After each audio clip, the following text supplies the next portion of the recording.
chapter 38 with the second seal judgment in the book of Revelation. And the basis for that is it takes place, you hinted at it earlier, during a time of peace.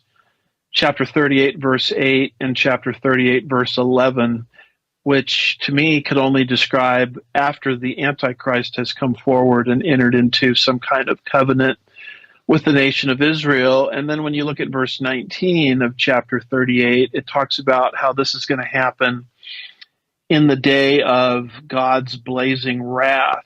And the only time in which God's wrath is going to be poured out on planet Earth yet future is the coming 7-year tribulation period. So all of that to say, I'm anchoring chapter 38 in the second seal judgment in the book of Revelation, which brings war. Chapter 39, I kind of look at as the aftermath of everything, kind of the mop-up, cleanup operation that sort of happens towards the end of the tribulation period, and even beyond in preparation for the millennial kingdom. Ezekiel 38. And so when pastors are telling people to read it now because it's going to happen next Tuesday, I think they're kind of going beyond what's written. I mean, I always appreciate pastors telling people to read Ezekiel 38 and 39, but I would say read the whole book for the whole context. And I think what's happening is, as I said before, stage setting for the ultimate fulfillment. The chessboard has to be arranged properly.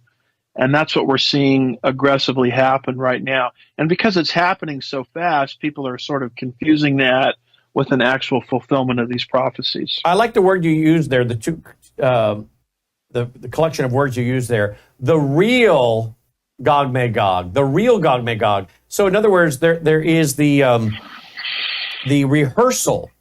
There's a rehearsal. Usually before a play, you have a rehearsal. There seems as though there's going to be a little rehearsal. And that seems to be maybe where we're at right now, a rehearsal for Gog Magog. The building of the coalition, the testing of the coalition, the preparation of the coalition on an international level. And maybe they get a little dress rehearsal with some activity. And some of the activity may be pretty brutal, which again is what causes people to throw up. And I would say it could be so brutal, Dr. Woods, that many people think it is Gog Magog because it's so brutal what's about to happen with this ring of fire around Israel that it causes people to think this is the Gog Magog scenario when it's really not. That is what's going to give more credence to a man rising on the global stage who has the answers, because all of the other people have failed. The World Economic has failed. World Economic Forum, NATO has failed, every administration has failed. And this guy pops up, and I don't know what your belief is, but if he starts performing counterfeit miracles, signs, and wonders, and this whole globe has been prepared for occultism, bathed in occultism, Satanism. We saw it at the opening of the Olympic ceremony.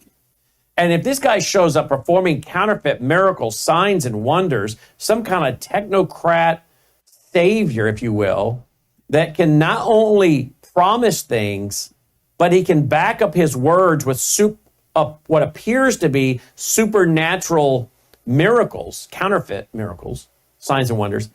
Can you imagine the attention he is going to grab? And then he puts together a peace deal or confirms a peace deal, many things already in writing, and brings us that period of peace. And then finally that's broken, and then the real Gog Magog happens.